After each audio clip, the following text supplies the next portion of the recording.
Kick and chase by Mullins. Kick and chase again by Mullins. It'll be a miracle. Oh, it is a miracle. Fafita tries to crash his way over. He does. Fafita got the ball over the line. Hunter's kick is over the sideline for a 40-20. Yeah, g'day champions and welcome to the 40-20 Sports Podcast. Today we're going to have a little run through our 5/8s, pretty in-depth with this one. Fair bit of cash to be made in 5/8 if we go for a cheapie option, I think. I'm probably going to be running one gun, one cheapie. I'll have a bit of a dive into who I think are our best options for that.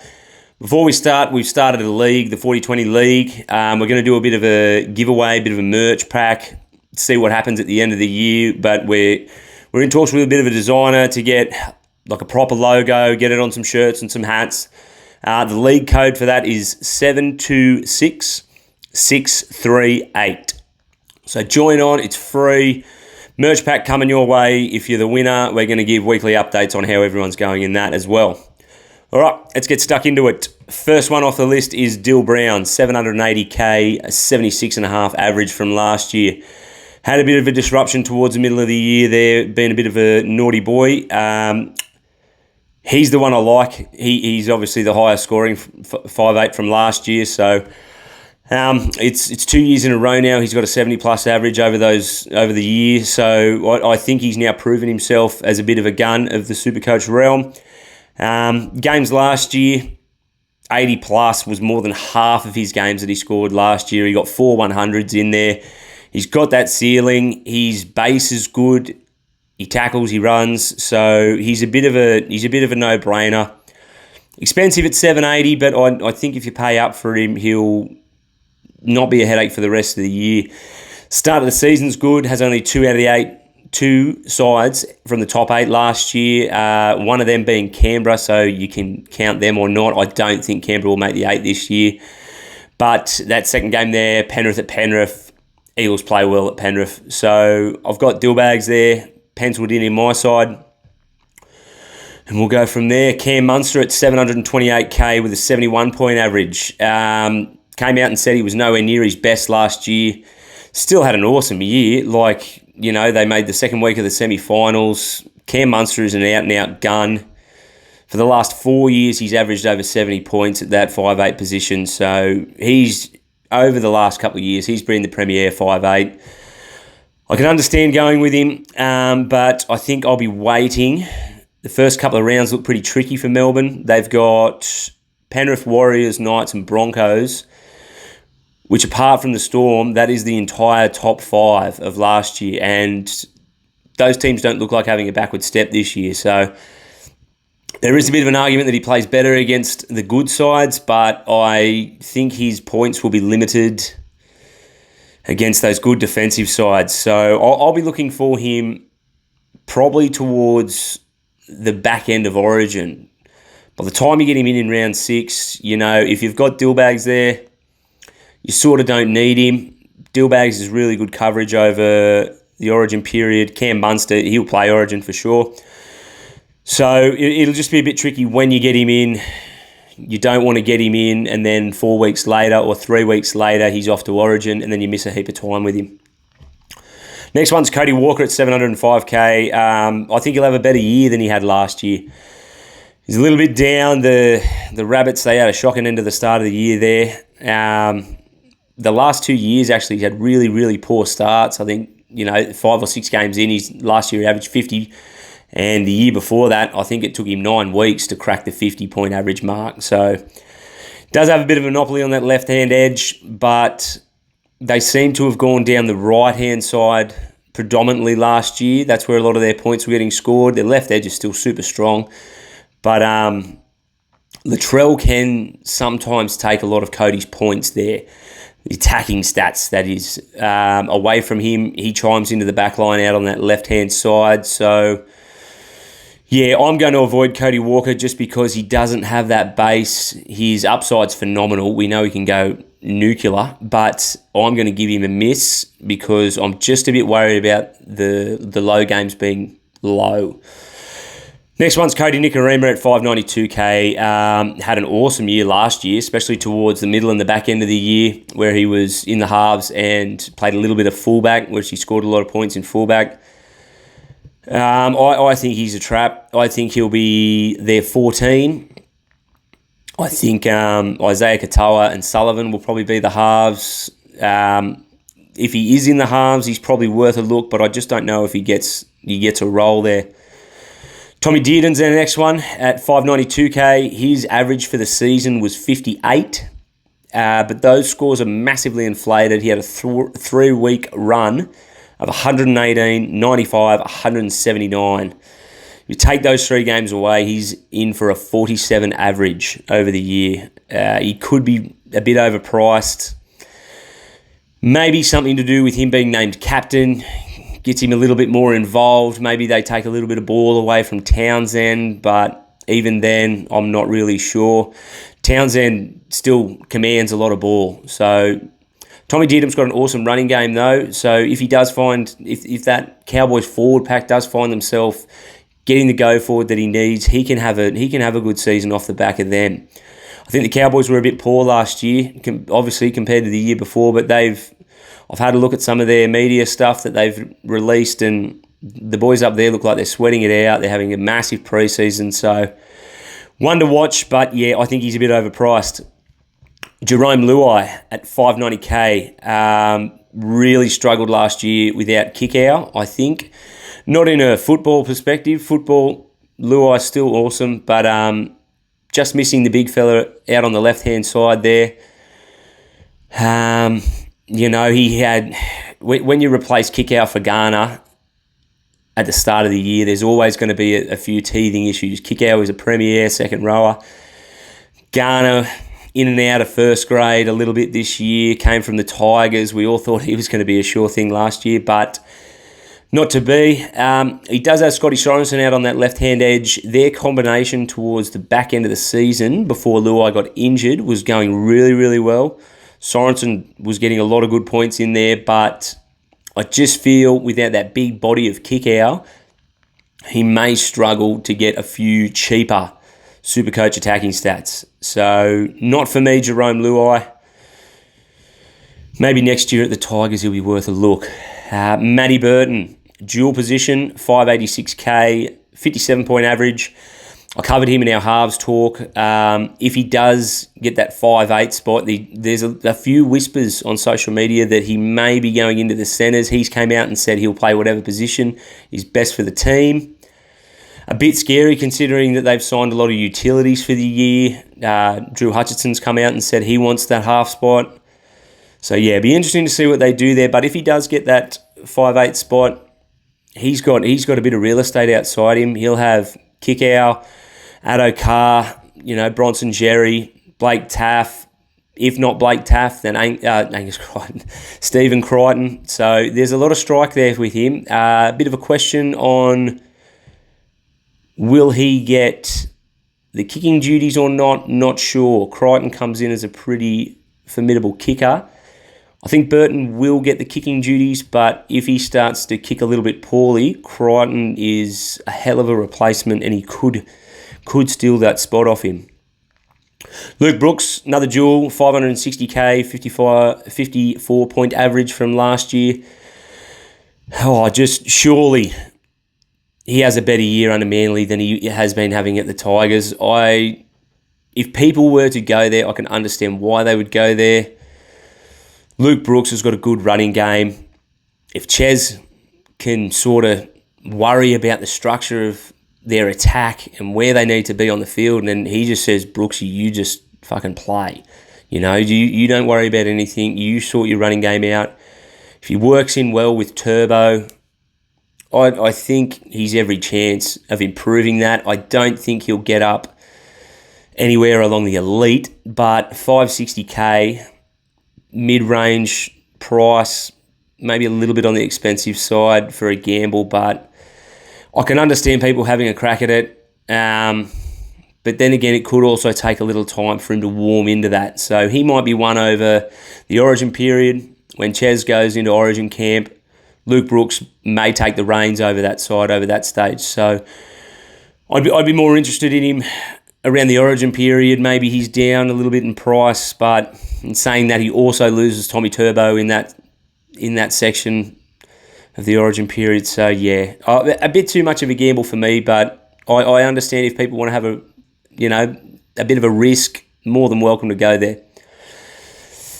Filtering down now, there's a bit of junk there, but Katoa from the Dolphins, 374k. He's cheap.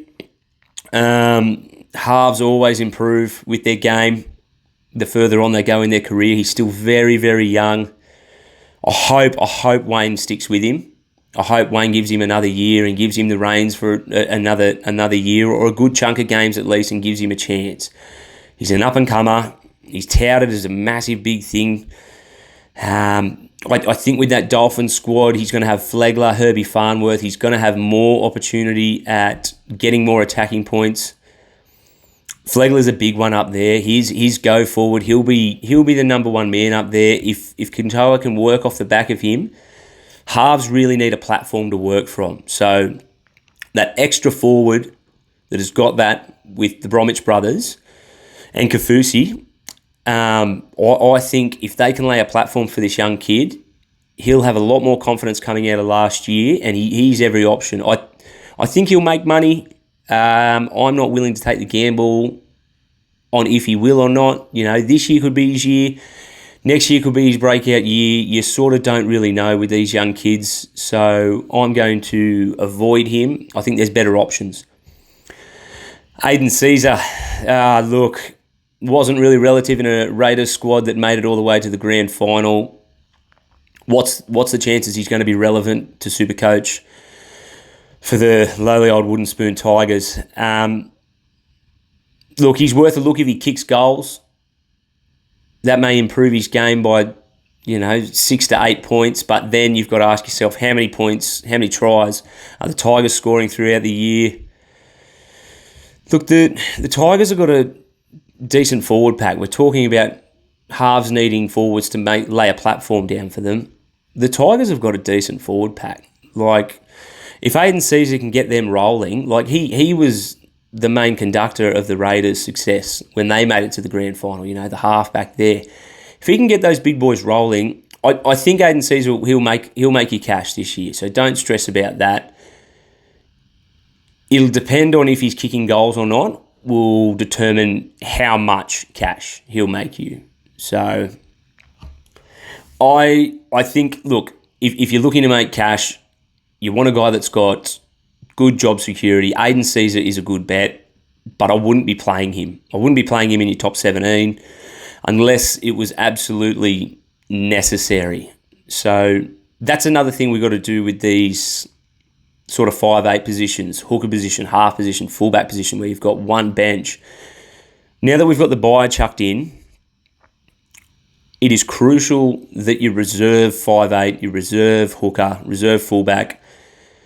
You need to sort of trust them a little bit. And we'll get into this. I'm going to have a bit of a look at KO weeks, but you need to really trust your backup hookers, your backup 5'8s. Otherwise, you could be left with a 10 or a 15 on your bench, and it's curtains for your head-to-heads, curtains for your bloody overall, So, yeah, we're gonna have a look at Kyle Flanagan now. I personally, people are going to shoot me because of this, but I think I'm going to run Kyle Flanagan over a KO Weeks option if KO Weeks gets the nod at the starting 5'8". Now, Kyle Flanagan, 310k, 30-point average last year, but his minutes, if you go back and have a look at his minutes, there's games, like a number of games where he's got 15 minutes, 14 minutes, 17 minutes, 20 minutes. There's a number of games there. So that is sort of appealing to us, knowing that he's going to the Dragons. His old man's the coach. Talatau Moan, he's not playing this year. He's got a bit of off-field dramas. So his job security is really good. For the next 6 to 8 weeks at the start of the competition, Kyle Flanagan will be the 5'8" for the Dragons. His halves partner's a huge one. Benny Hunt. Benny Hunt will do the same thing that Ches is going to do to Lukey Brooks. He is just going to steer the ship. He's going to tell everyone where they need to go. And Kyle Flanagan hopefully he can just float in and out of the game. Well, not float in and out of the game, but have a little bit of pressure taken off him. Look, in 80-minute games last year, he's got an average of 44, and that was for the Dogs. I know the Dogs weren't anything special, but they're a good yardstick because I don't think the Dragons will be anything special this year. So I think he can still get that 44-point average, which is 130k cash rise if he makes that 44 average. So I think Kyle Flanagan, the first 6 to 10 weeks, if he can get up to a 50-point average at any stage, he's going to make you nearly $200,000. He does have low games in him, but again, I think as far as safety in his position, opposed to KO Weeks, who is fighting for a position with Ethan Strange in that Canberra Raiders 5'8" open position. Who's to say KO Weeks comes out, has a stinker the first 3 weeks, and then Ricky hooks him? Ethan Strange, boom, straight into 5'8". Now it's your turn, mate. Kyle Flanagan's got it. He's got the job security. I won't play him, and I'm nervous because I just said you need to trust your backup. But if I can get my backup 5'8" to score me 44 points or a 44-point average, even if that goes down to 40, that's better than what a potential KO Weeks can get you. Now, KO Weeks, 273k, got that battle with Ethan Strange in the 5'8" spot at the Raiders. Job security far from guaranteed. He could miss out on the squad completely. His time at Manly, the games he played 70 minutes or more, he has a 30-point average. Now, it's a small sample size, but still, you're looking at the two differences there. Kyle Flanagan is a 44-point average to KO Weeks' 30-point average. Like, I feel dirty saying it, but Flano is, I think, the better option. Like, KO Weeks, you got him picked round 1. Yep, you beauty, he starts. Ethan Strange is picked in the centres. Round 4, Sebastian Kris comes back. If KO Weeks is having a shocker, he's gone. Ethan Strange could very well get pushed into the 5'8" role, and then KO Weeks is out of the side completely. And then you've got no cash generation after 3 weeks. So I know people are going to jump on him, or they're going to jump on him for 273k. But I think if you can pay the extra 40k up, Flano is a much better option. Ethan Strange, we'll jump onto him at 238k. If he gets that starting 5'8" spot in round 1, I will jump all over him. I think he had a blinder in the youth state of origin. We don't have a big sample size on him. He played 1 game last year in the mid-20s. But if he gets that starting 5'8" spot, I think he's a go-to. If he gets that centre spot, I'm less inclined to pick him anywhere in my side because Sebastian Kris will be coming back in round 4. That leaves you with a bit of dramas there because he is only 238k. Let's say he jumps up 50k price rise after the 3rd game. Game 4, Sebastian Kris comes back in, takes him out of the game completely. Possibility that could happen. This is something we've got to watch with these Raiders cheapies, that nothing is certain with them. I'm going to do a bit of a video on a bit of a strategy just around these Raiders players because how do we know any of them are going to start? Ricky Stewart has arseholed every single one of us before with his rotation and his job selection for these players. Do we really think as well he's going to send all these rookies and blokes with inexperience up to Newcastle in round 1? The Knights have just announced that they've got 24,000 members already and the season trials haven't even started. So it's going to be like a semi-final atmosphere in round 1. I'm not sure that Ricky goes and sends a heap of rookies up there for round 1. It's a massive wait and see. It's a massive watch. There'll be no team more watched than the Canberra Raiders in the trials, but I'm just worried about Strange and Weeks with their job security. So Flano's my guy that I'm going to head to now, I think. But yeah, look, I think that's all we're going to run into. Like I said, we've got a league code going at the moment, 726-638. I'll pop it down the bottom there for you. bit of a merch pack, but also to keep tabs on everyone else. Just a bit of fun. So yeah, let me know how you go in that. We'll be doing a bit of interaction with, highest team score for the week and stuff like that. So bit of fun. Anyway, thanks legends. That's all we got time for. Take care.